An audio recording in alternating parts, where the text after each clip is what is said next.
mean? Trouble at mill. Oh, no. Well, Aunt Crossbean's gone out to school and settle. What on earth does that mean? I don't know. Mr. Wentworth just told me to come in here and say that there was trouble at the mill, that's all. I didn't expect a kind of Spanish Inquisition. Nobody expects the Spanish Inquisition. Oh, I didn't expect the Spanish Inquisition. My one and only prayer is that someday you care. My hopes, my dreams come true. My one and only you. How do you plead? We're innocent. Cardinal! Someday you'll care for me, but it's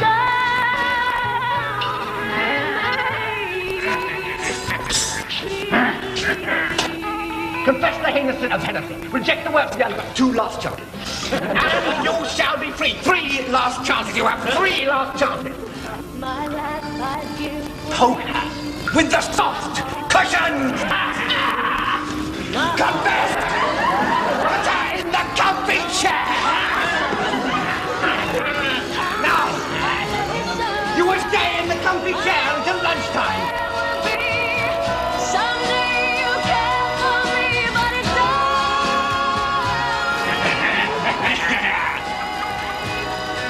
Confess! Confess! Confess! I confess! Not you!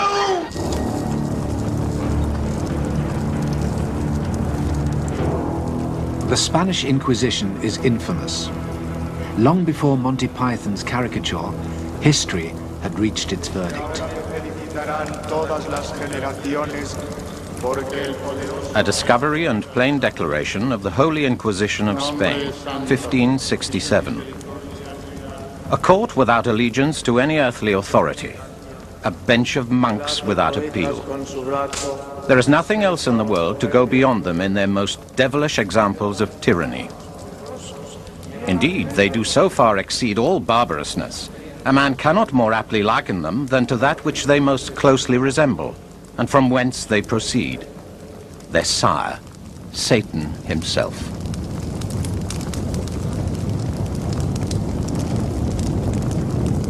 Four centuries of condemnation have made the Spanish Inquisition a byword for cruelty, terror, and tyranny.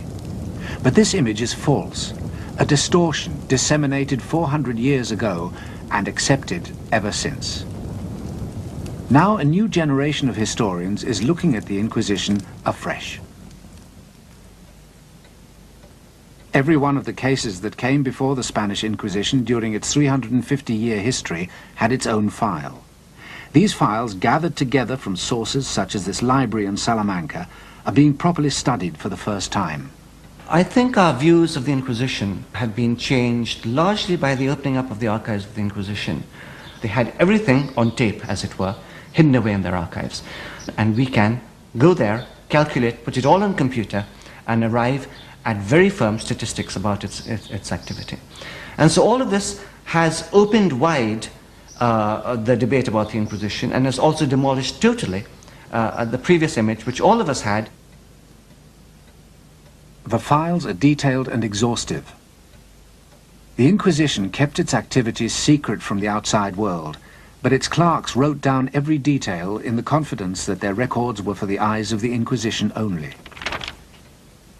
The huge task of sifting this material, previously scattered throughout Spain, daunted earlier generations.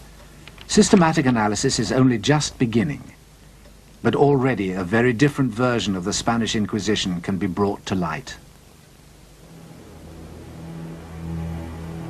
The Spain that gave birth to the Inquisition in the 15th century was barren and isolated on the fringe of Europe, half of its land unproductive, half barely sustaining a meager living, a monotonous, burning plain.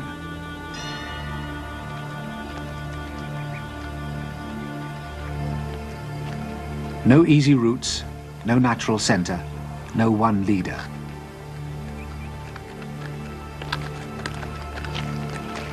Spaniards could only dream of Hispania, the country that had been united during the days of the Roman conquest. All that was to change.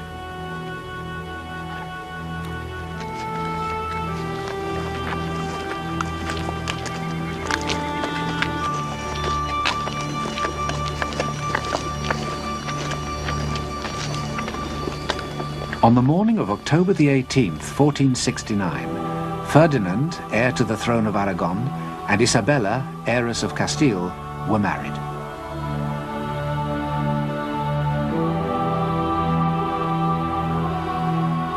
Their wedding ended centuries of rivalry between the two Spanish kingdoms and would unite the country. Spain, for so long merely a name on the map, had become a historical fact.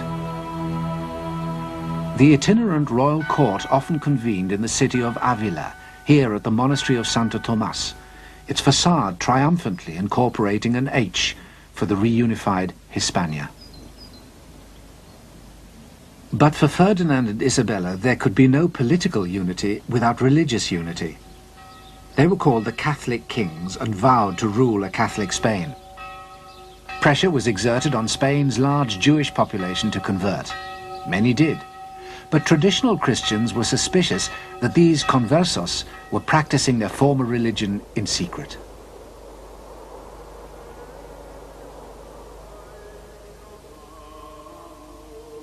Synagogues, such as this one in Toledo, came under scrutiny. In 1480, a new body was appointed to investigate. Entitled the Santo Oficio de la Inquisición, it's better known to us as the Spanish Inquisition. The Inquisition's task was to discover heresy, deviation from the true faith. Conversos accused of continued Jewish worship could be burnt at the stake. The Inquisition had begun, but the myth had yet to be created. For while these years between 1480 and 1510 were by far the most active in the entire history of the Inquisition, the rest of Europe did not hurry to condemn it. Tenemos noticias muy precisas de embajadores italianos, el embajador de Venecia, el embajador de Francia, el embajador de Florencia, que escriben a los reyes católicos felicitándoles, naturalmente, porque ya, por fin, las tierras de Iberia son tierras de cristiandad. The truth is that at its height the Inquisition was applauded by the rest of Europe for its persecution of Spain's converted Jews. A new age of Christian unity was said to be dawning. It didn't last. In 1517, the Church was split in two by the Reformation. It was the enormous power and wealth of the Church that the Protestant reformers made their target. A power and wealth still on display every year in Spain's religious capital, Toledo.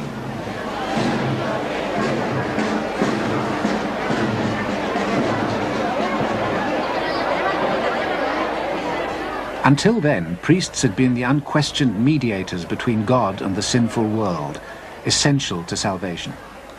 But the reformers declared that men came to God by faith alone, sola fide.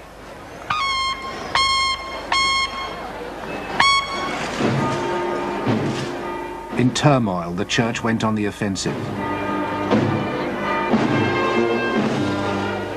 The Church's champion, defender of the faith, was Charles V, the Holy Roman Emperor. As leader of the Habsburg dynasty, he also commanded the most powerful armies in Europe.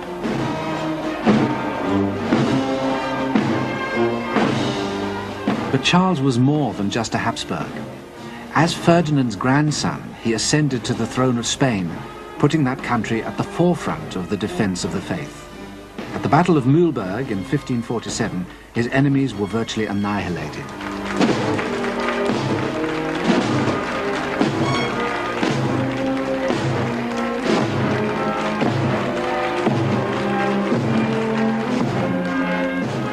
Routed on the battlefield, the reformers attacked elsewhere. Where the Church had the sword, the reformers had the printing press. It was no coincidence that printing was invented and spread fastest in the countries most sympathetic to the Reformation, the German states, England and the Low Countries, where this press in Antwerp still survives. With their new technology, the Protestants could fight a different kind of war. For the first time, it was possible to wage a real propaganda campaign. This is what the enemies of the Spanish Habsburgs did, very skillfully. The Spanish monarchy was unable to counteract that. They fought in the military domain and not in the propaganda domain, and they felt that that was an unfair way of waging a war. That was not proper of gentlemen. Gentlemen fought with weapons, not with leaflets, not with ideas. This scum of barbarians, this mongrel generation, Spain, is and ever hath been the sink, the puddle, and filthy heap of the most loathsome, infected, and slavish people that ever lived. Their more than tigerish cruelty, their lustful and inhumane deflowering of their matrons, wives, and daughters, their matchless and sodomitical ravishings of young boys, which these demi-barbarian Spaniards have committed. Within a year of the Battle of Mühlberg, a stream of anti-Spanish invective began to pour off the printing presses of the Reformation. But the polemic needed a focus.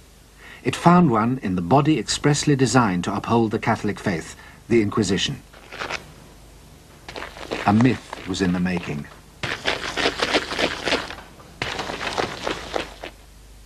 All the different accusations came together in this document, a discovery and plain declaration of sundry subtle practices of the Holy Inquisition of Spain, printed in 1567.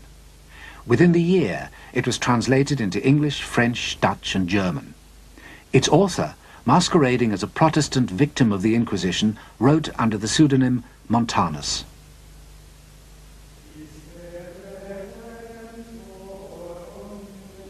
By identifying with the victim, Montanus brought the supposed horrors of the Spanish Inquisition vividly alive. It is his work which introduced to the world an image of the Inquisition which has persisted ever since. These tormentors are wholly arrayed all over from the top of their heads to the soles of their feet in a suit of canvas, like the apparel that the devils in stage plays do use, and all to this end, to make the poor soul more afraid in body and mind to see one torment him in the likeness of a devil.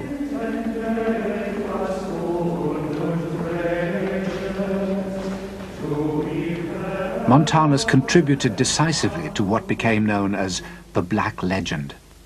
The Black Legend is the name given by the Spaniards to the image created by their enemies, according to which they were greedy, cruel,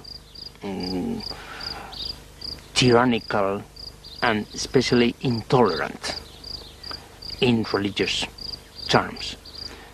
And of course, the role played by the Inquisition, especially in intolerance, was crucial. The Inquisition was the cornerstone of this construction.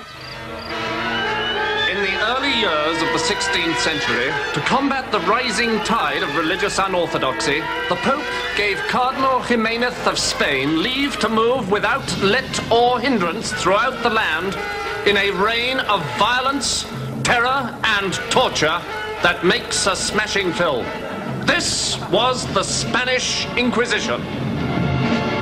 Es un experto en derecho y forma parte del conjunto de la administración. Lo del clérigo fanático no es más que producto naturalmente de muchas interpretaciones un tanto sesgadas de la propia historia de la Inquisición, claro. There were career men who didn't even have to be priests. In the early period of the Inquisition, we have examples of some inquisitors who were not even priests. They were simply lawyers trained at the university. And then they would use the Inquisition merely as a career which could be a stepping stone maybe to another career. This more humdrum reality can be seen in early illustrations of the Inquisition at work. But bureaucrats make boring copy. Montanus' version relied on the Gothic drama of hooded fiends. It was not enough for the Inquisitor to be portrayed as a religious fanatic. He had to have a further interest: torture.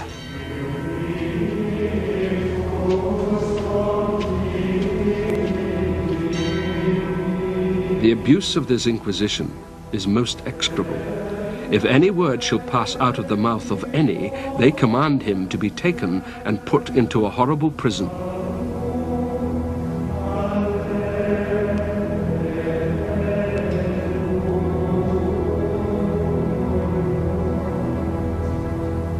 Add to the horrors of the prison the injuries, threats, whippings and scourgings, irons, tortures and racks which they there endure. Murdered by long torments, their whole days together treated more cruelly out of all comparison than if they were in the hangman's hands to be slain all at once. Montanus associated the Inquisition forever with the horrors of the torture chamber. In time, even these stories of repeated cruelty began to pall. The propagandists turned to stories of more ingenious sadism. One of them surpassed the others in fiendish ingenuity. Its exterior was a large doll, having the appearance of a beautiful woman. A semicircle was drawn around her, and the person who passed over this fatal mark touched a spring, which caused the diabolical engine to open.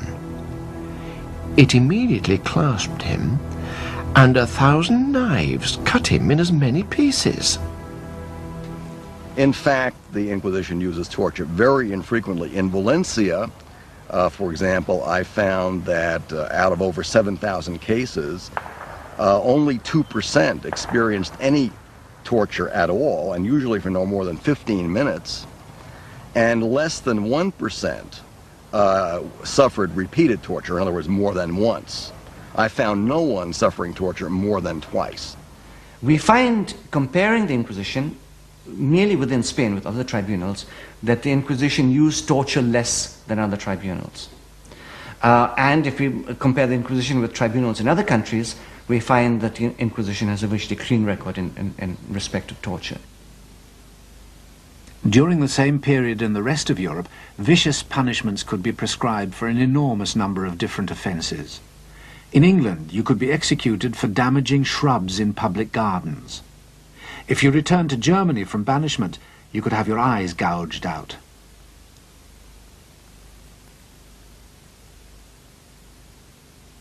In France, you could be disemboweled for sheep stealing.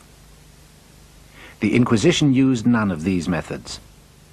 They had a rule book, the Instrucciones, which specified what could and could not be done. Those breaking the rules were sacked. So the Inquisition did not, as alleged, roast their victims' feet, or brick them up to languish for all eternity, or smash their joints with hammers, or flail them on wheels.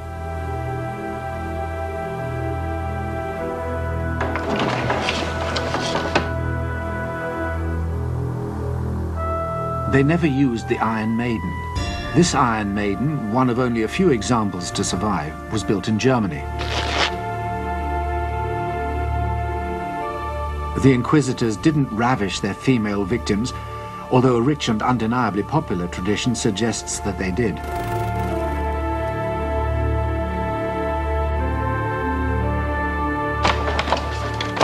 In fact, the inquisitorial torture chamber of popular myth never existed, even though this image was reprinted hundreds of times.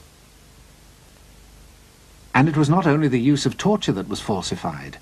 Stories were also fabricated about the gruesome conditions in which prisoners were kept. Ironically, the Inquisition had probably the best jails in Spain. This sounds very much like whitewashing, but unfortunately it's true.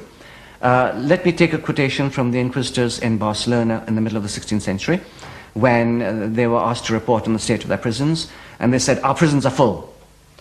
But then they complained to their bosses in Madrid, "We don't know where to send the leftover prisoners we have.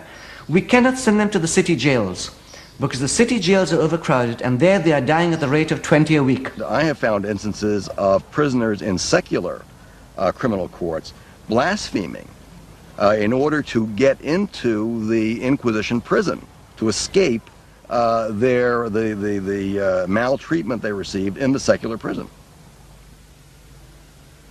So, despite the compelling Gothic fictions of Montanus, the evidence leads us to a wholly different conclusion.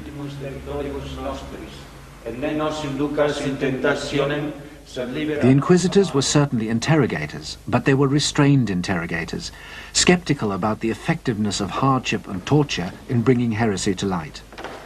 By contrast with many other tribunals in Europe, they emerge as almost enlightened.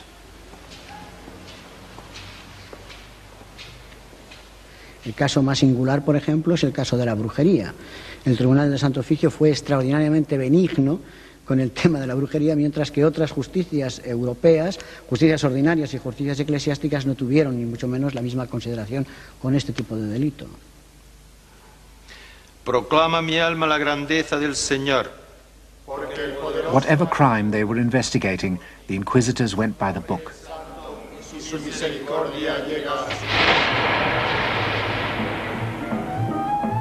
The persecution of witches was a frenzy that swept through Europe for 300 years, between 1450 and 1750. At the merest accusations of a fantastical offence, sleeping with the devil or bearing his children, women were brutally tortured or burnt at the stake. The depravity of their alleged crimes was cited to justify this brutal response.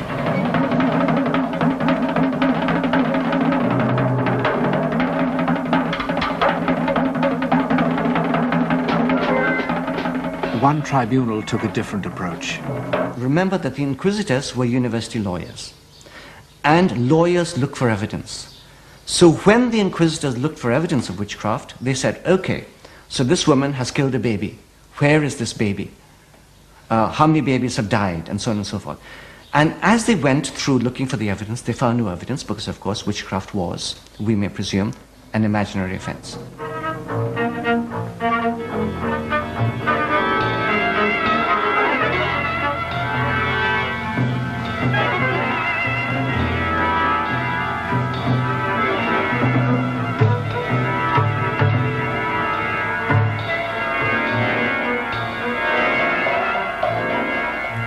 While the rest of Europe reacted with horror, the Spanish Inquisition declared witchcraft a delusion. No one could be tried, let alone burned for it. But it was the Spanish Inquisition that came to symbolize the ruthless persecution of heresy. Why? Because by the 1560s, Spain was more than just a power. It was a superpower. Its fitting symbol, the new royal palace, a 16th century pentagon built in the hills above Madrid, El Escorial. This vast structure, comprising miles of marbled corridors, was built by Charles V's son and successor, Philip II. Under Philip, Spain completed its rise within less than a century from isolation and obscurity to the domination of Europe.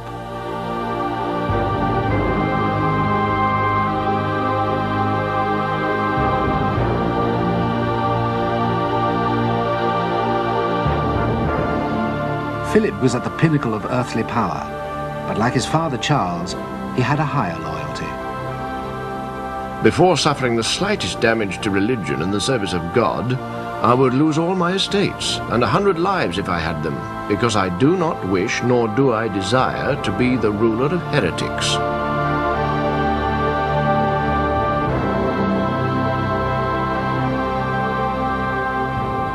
Confronted by such fervor and strength, Spain's enemies changed tack. Their new target would be the king himself. Philip II is an excellent example of the distortions and the creations, very successful creations in this case, of the Black Legend. Philip II was presented as a monster. That's an example of the cruelty of the Spanish race. Philip II really, his policies are perfectly debatable. Personally, I don't like him, but he was no more of a monster than, say, Henry VIII of England. And Henry VIII, nevertheless, was cleaned up in order to be presented as a fit champion of Protestantism. Philip took no such trouble with the presentation of his image, believing it beneath his dignity. He paid dearly for it. In 1568, the year after Montanus was published, a chance incident played into the propagandist's hands. The king's son, Don Carlos, died suddenly. Suspicion lighted on Philip, and it was claimed that he had not acted alone. Among the aspects of the Black Legend, which became very current in the 16th century onwards, was that the Inquisition had encouraged the King of Spain, Philip II, to kill his own son, to execute his own son, for reasons which the king knew best and which the inquisitors knew best. For this legend, of course, there's absolutely no evidence whatsoever, or to be even more firm, it is totally false, totally unsubstantiated. His son and heir, Don Carlos, was an insane, very problematic teenager who died in an accident. But Don Carlos became something like a champion of freedom, and he was the protagonist of many plays and dramas and novels in the 17th and 18th century, the most famous of which was by Schiller, later converted into a beautiful opera, by the way, by Giuseppe Verdi.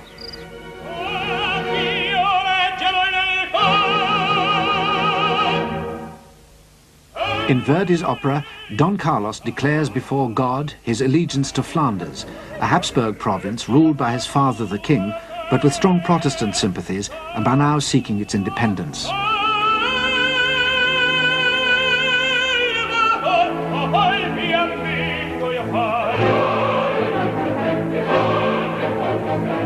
Defying his monstrous father, Don Carlos is portrayed as a heroic symbol of resistance, his mission to defeat the forces of repression.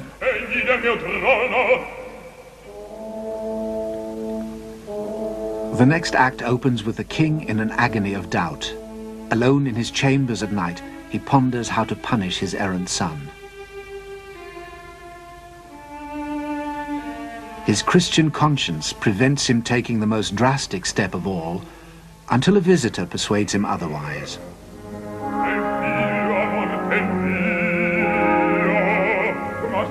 The Grand Inquisitor, portrayed as an old blind man, listens as the king pours out his anguish. Then, through his uncompromising arguments, the Inquisitor gradually overcomes the king's reluctance and persuades him to kill his son.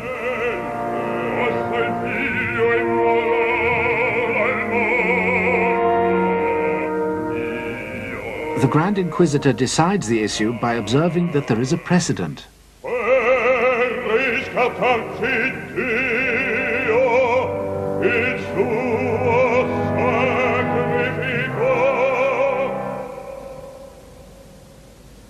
The opera is fiction from start to finish, and the most influential distortion concerns the Inquisition, which can come and go as it pleases here in Philip's private quarters at El Escorial, a malign spectral presence feared even by the king, and manipulating affairs of state from behind his throne.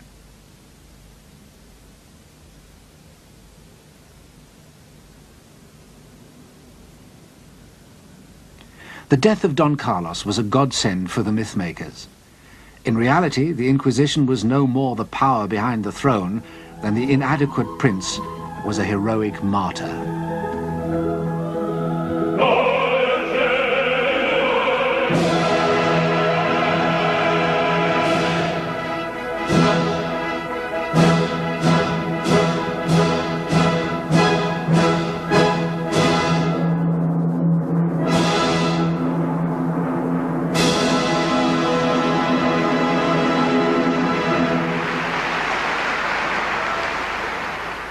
It was not that the Inquisition was without influence.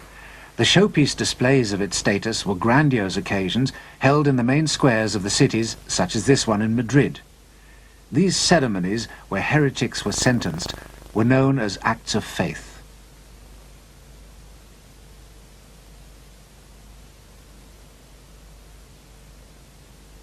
Present were the competing power brokers, other church authorities, secular institutions, and the aristocracy. All of these other institutions are powerful. They all have the ear of the king. They are competing and conflicting institutions. So the Inquisition has to operate within that framework. Its power, therefore, is constantly being curbed and opposed by the representatives of other institutions, equally powerful. It's still possible to capture a sense of the many different power blocks then competing in Spanish society during the Corpus Christi parade in Toledo. Every one of the city's medieval guilds has its own special place in the procession and its own distinctive regalia.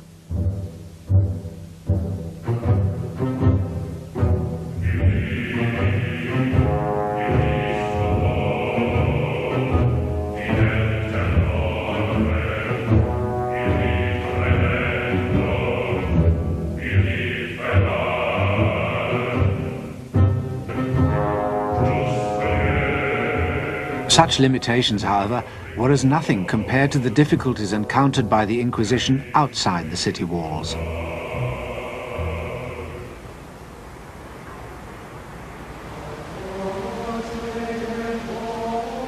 In 16th century Spain, 4 out of every 5 inhabitants lived in the countryside. The Inquisition was divided into 20 tribunals. Each of them had to cover thousands of square miles. Yet each tribunal had no more than 2 or 3 inquisitors and a handful of administrative clerks. Contemporary accounts revealed that the inquisitors detested and often shirked their sorties into rural Spain. In winter, the roads were impassable, so visitations often had to be undertaken in the burning heat of summer.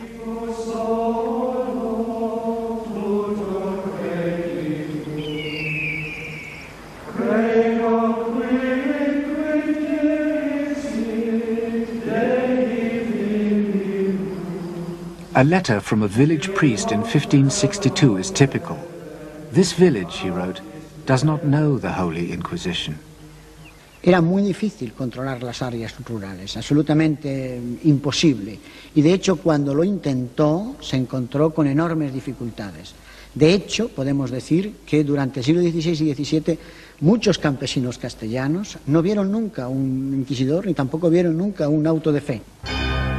Those inquisitors who persevered with visitations to remote villages encountered a level of ignorance that made a mock of their elaborate theological training. Rural life was precarious, often lived under the threat of starvation. The villagers' beliefs were correspondingly primitive. Their only religious certainty was that death awaited them, and after death, damnation, where their punishment would be ingenious and eternal.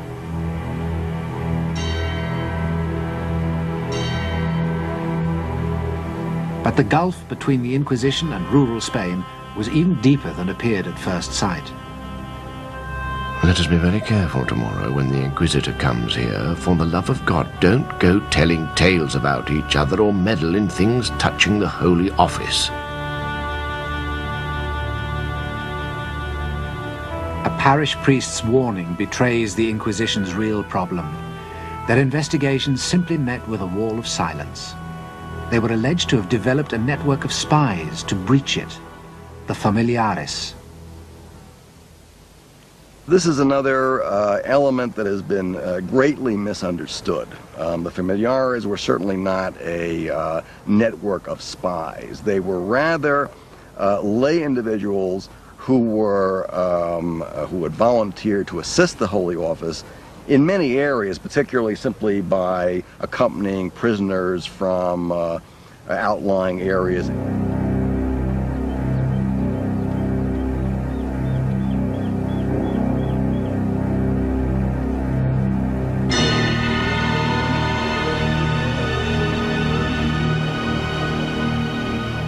The least credible parts of the myth of the Inquisition, I suppose, are those relating to its image as being a super omnipotent institution capable of controlling the thoughts and minds of people. These inquisitors had no power to control society in the way that many historians have imagined that they had. They had no power, they had no function, they didn't have the tools to do the job. And we, in falsifying the image, have given them the tools which have never existed. Powerless in the country, overshadowed in the city, the real Inquisition is scarcely recognizable from its myth. But it is Verdi's vision which persists of an Inquisition which can command a king and force a subject people to kneel in fear before it.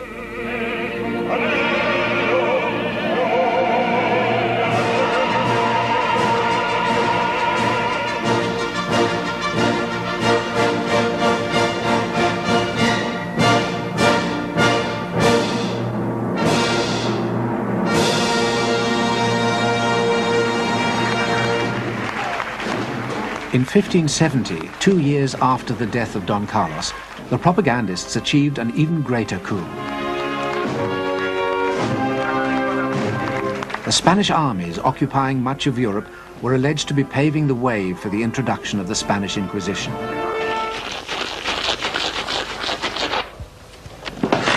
A document, now proved a forgery, was circulated. It claimed to reveal that the entire population of one country, the Netherlands, had forfeited any right to life or property. Here was an inquisition bent on mass killings to punish heresy. It's when we look at the figures for executions, only dealing with executions as distinct from the psychological impact of the Inquisition, that we come up against a very remarkable fact, namely that in 16th century Spain, and dealing only in terms of Protestant heresy, fewer people died for heresy in Spain than in any other Western country.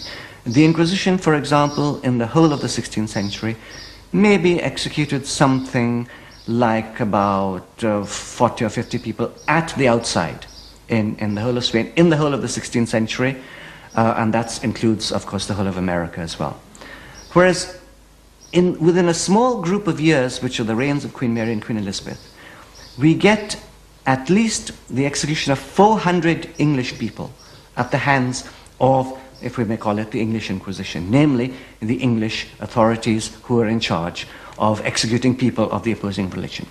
And we get the same figures in other countries. We get the same figures in France, where admittedly it was a Catholic authority. They executed something in the course of 5 or 6 years, they executed something like about 300 people.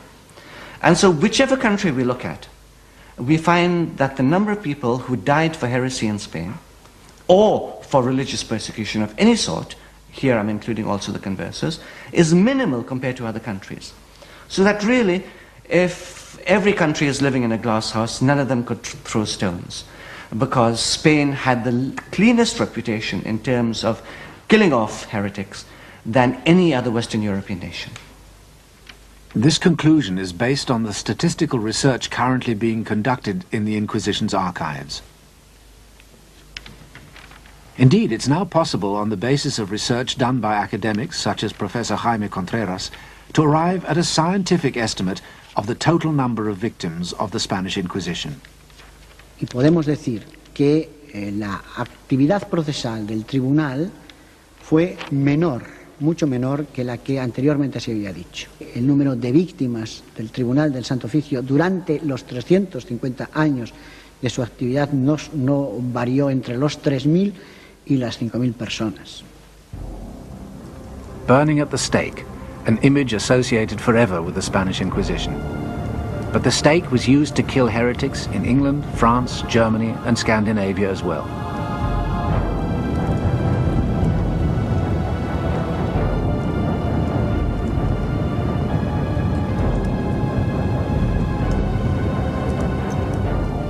Across the whole sweep of early modern Europe, heresy was hunted down and punished. But the virulence with which the other countries of Europe approached their task of burning heretics is a story seldom told.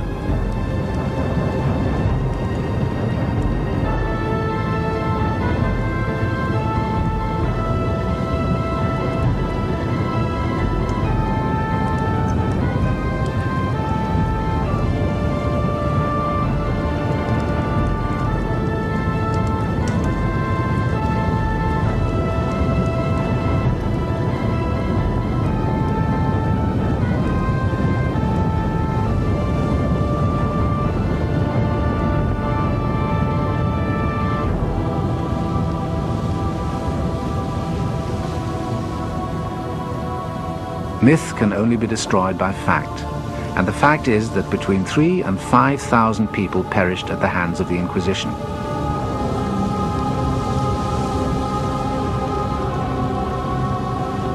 During that same period, as many as 150,000 witches alone were burnt at the stake for heresy in the rest of Europe.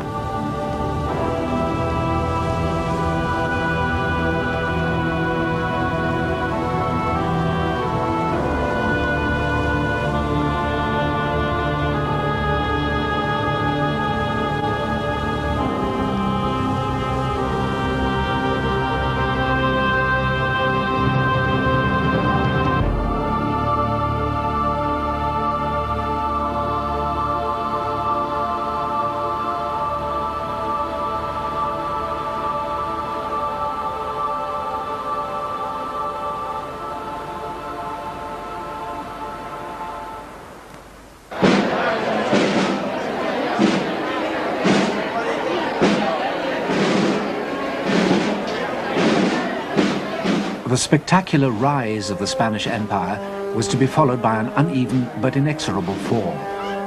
In the 17th century, the flow of gold and silver from the Americas, which had funded the empire, slowed to a trickle. The state plunged repeatedly into bankruptcy, and the Spanish territories in Europe were relinquished one by one.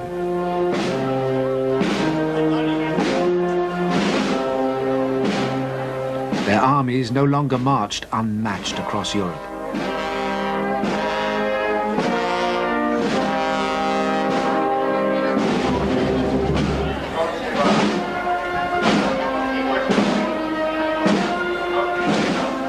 If Spain's power had been responsible for the myth of the Inquisition in the first place, it might be thought that the myth would disappear as Spain reverted to obscurity.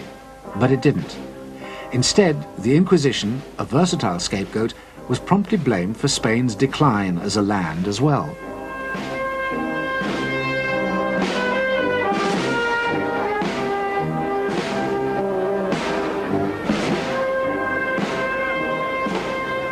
Spain was derelict once more, a backwater in European affairs. And by the 18th century, the Inquisition too was enfeebled, dedicating itself to such heresies as drunkenness and swearing in church. Its career was over, but its myth was indestructible. This legend on the Spanish Inquisition grew, took off, and had a life on its own. And throughout the centuries, it became more and more divorced from reality. In the 18th century, for instance, when Voltaire was crying against the crimes of the Inquisition really was killing nobody. There were no burnings or anything like that in the 18th century. And in the 19th century, when the Inquisition disappeared, they hadn't killed anyone for a very long period of time. The Inquisition was eventually wound up in this backstreet of Madrid. Yet its supposed horrors were being more vividly presented than ever. The Spanish painter Goya depicted its abuses to satirize the corrupt Spanish government of his day.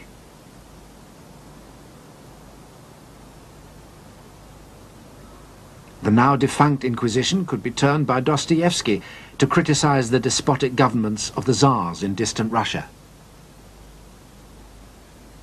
As a myth, the Inquisition was becoming a shorthand not just for religious fanaticism, but for the repression, injustice and terror that the powerful states of a new modern Europe inflicted on their subjects everywhere.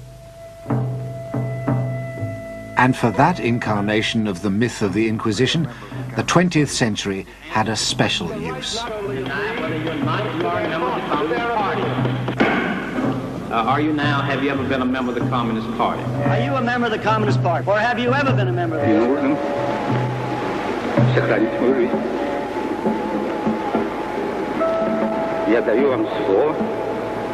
I ask you again, are you now, or have you ever been a member of the Communist Party? Do you refuse to answer whether or not you are now, have ever been a member of the Communist Party? You can answer the question, yes or no. Get rid of this thought. Rid of it. Quickly, before it's too late. That is not Double think. Practice it. The party says the earth is flat. True. That's true. Can be controlled. The party says 2 and 2 make 5. True. That, in my opinion, is the basic answer. No.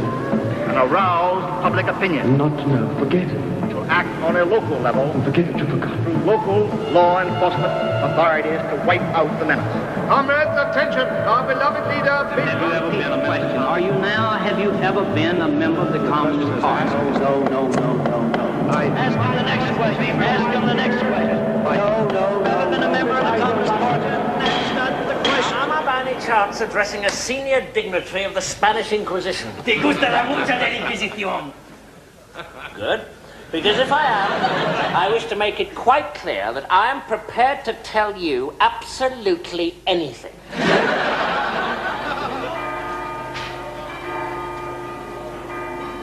National stereotypes fulfill very complex functions. On the one hand, they simplify reality. And reality is too complex for the human mind, and we all love simplifications. So, on the one hand, they are useful in that sense, although they, of course, falsify reality. On the other hand, they allow us to project our own unpleasant traits onto another, onto an external entity.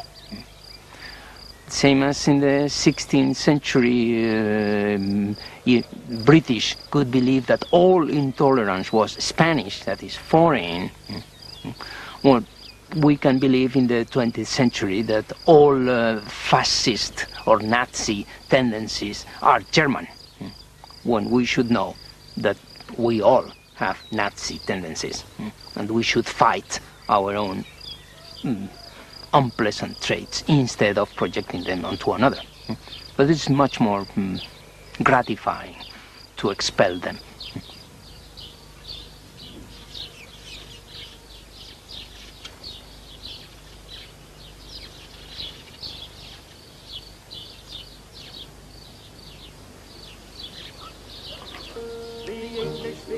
The English are best. I wouldn't give talents for all of the rest. And crossing the channel, one cannot say much for the French or the Spanish, the Danish or Dutch. The Germans are German, the Russians are red, and the Greeks and Italians eat garlic in bed. The English are moral, the English are good, and clever and modest and misunderstood. And all the world over, each nation's the same. They've simply no notion of playing the game.